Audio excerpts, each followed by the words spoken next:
I get a lot of DMs. Gary, I want to be good with girls. I'm like, yes, like every young dude. I'm like, yes, the answer is practice getting said no to. Okay. Like you're not, nothing good's gonna happen if you don't ask. Yeah. But like, you have to get used to rejection. And like everyone's so scared of having girls say, fuck you, you're corny.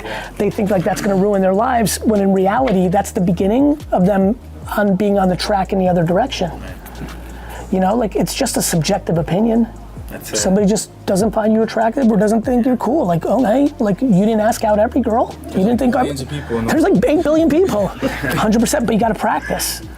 We've really tried to make it like less scary, and in reality, I think we have to make it more scary. Yeah. You know? Get in there. Just have to get practice to be uncomfortable. You know, and it's funny, think about what parents, especially immigrant parents, do with kids. They took big risks, so they want to make it safer for their kid, right? You left the country, you know what I mean? We went all through those huge risks. You know how many people didn't leave Russia when they could, when my family did? They're afraid. Even though they know the Soviet Union sucked, like going to America and being dead poor and not having the government help you a little bit, even though it was a fucked up government, was too scary for some, and they fucking regretted it their whole life. Because all the people that came in the 70s, by the time Russia opened up in the late 90s, they all came to America. Everybody else was 15, 20 years ahead of them, and they were starting out, like, you know, like, you just gotta start practicing to have micro losing. You gotta do shit that makes you uncomfortable. Like, take L's. That's, you know, I was even saying in the car over here, like, even with sports now, kids are now, like, picking one sport by, like, 3rd grade. The one they're good at. Right. Like, when I was coming up, like, the best player in football in our team, but he also played basketball and baseball, and he was okay at basketball and like bad at baseball, but like but that helped him like understand, yeah, I'm good at this and not good at this. Now everyone's like, it's just like, I feel like, that's a mistake. Yeah. It's good. I like doing different ones. Right, and the fact that you did 5 helped you. It helped you, first of all, just actually physically, like doing different sports make you more at different muscles, but it also helped you mentally to understand like you weren't equally as good at all 5. Yeah. It's just impossible. And that's good. Yeah. We don't do enough of that. The other thing is like, for you with them and students, like when you, like if teachers more often said, hey, this video is really bad, but that's just my opinion. That's like a whole different thing than being like half pregnant with the candor. Like instead of like, yeah, you did some good things here, you know what I mean? Right. I think this stinks. I could be wrong. Put it out on Vimeo and see what happens. Oh, 4 people watched it? Seems like it stunk. Like, that's good. That's good, but we're like, you know? Yeah. Merit. Asking them to do it, or you doing it, or giving them candor? Because you said, you know, the kind candor. Yeah, your parents don't deliver kind candor? It's like they try to, but a lot of times, like even with each other, they always, you know, get into fights with that sort of candor. Yeah.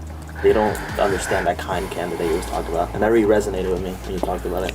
You know, one thing kids can do more often is have grown-up conversations with their parents. Here's where people get caught. They come in hot. You only really talk when you're hot. When you got pissed at the way they just did something, now you're like, like it's all heat. That's why the world's on tilt. Everyone's just isolate themselves. It just everybody just either goes to the room and shuts down, or pushes back with equal venom. Right. To me, right? Right. Well, my son will watch TV together and discuss different shows like Trent and stuff, and he's my like a TV partner. Yeah. Because other things will come up during the show. That's right. Totally unrelated, but something he was thinking about. To that point, she's in an environment with him where it's neutral, it's not hot. So I always say, whenever you want to talk about the thing that's most bothering you with someone, do it at a time where you're least upset about it. Yeah. So cool, tonight we met, we literally talked about this, and tonight some shit goes down. Wait 6 days when you're feeling better, and it'd be like, mom, dad, can you watch this video with me? It's something I want to talk about. I'm a little scared to talk to you about it, but watch this. It's a video about kind candor or whatever, right? If you can talk to people when you're less on tilt, if you're kids don't think that they're the ones that needs to bring the mature energy, because they're like, yo, you're fucking mom and dad, you should be doing this.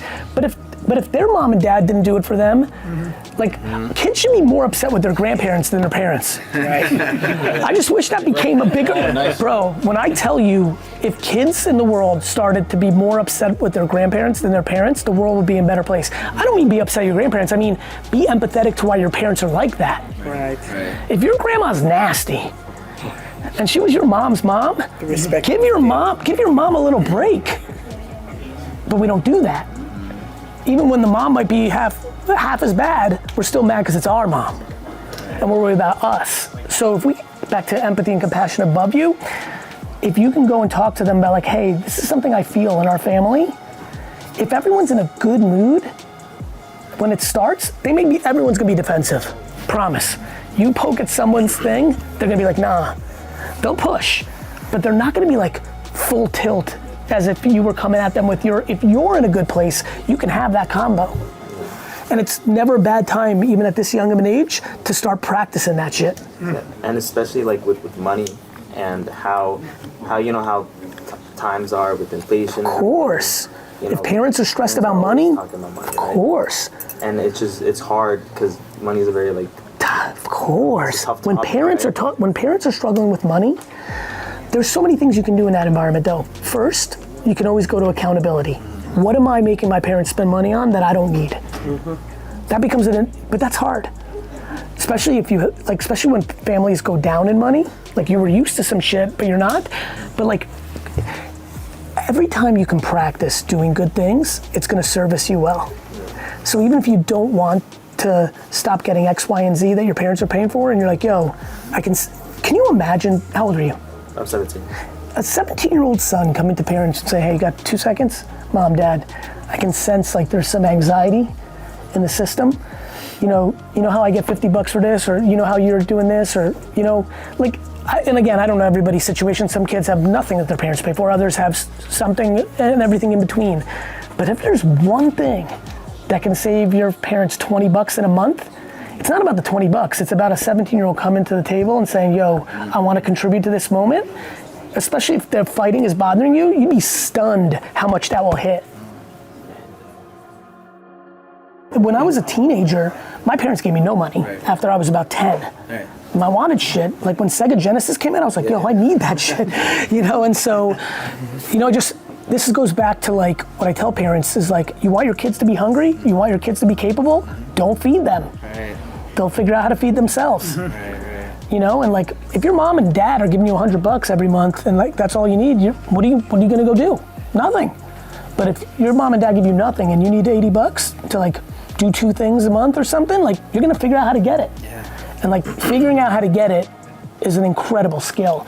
And the one that I most see that needs nothing, $20, a little bit of gas and a little bit of money, $10 for the garage sales. There's nothing I've seen where you can go buy $10 worth of comic books, stuffed animals, video games, come home, list it on eBay and make $130 in a week. There's nothing, and that's every time if you get educated. Like every time. How would you find those garage sales? Because I know like Google. Google. New Jersey, town-wide. No, but it's funny. A lot of people asking, it's funny when you're not in that mind. It sounds funny when I say it, but I get it.